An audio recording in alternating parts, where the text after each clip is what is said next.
Cinelândia, ato promovido pela CUT em defesa da Petrobras.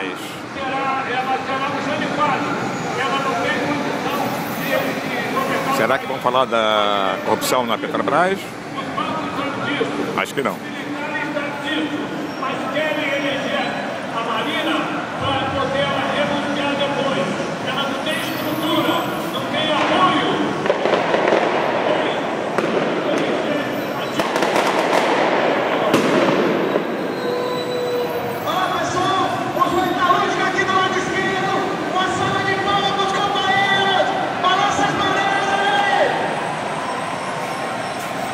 Companheiros que estão chegando aí nos metalúrgicos, um abraço! Vamos se incorporar aqui no nosso lado, que tá ficando bonito!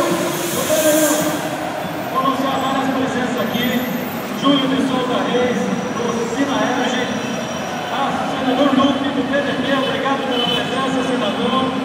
Sandro César, da CNTS, Civil Saúde, obrigado pela presença.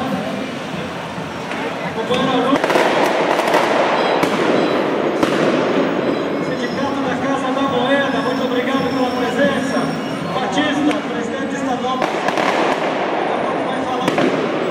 Sindicato dos Ferroviários e a Associação dos Aposentados Ferroviários da Central do Brasil, presente. É isso aí.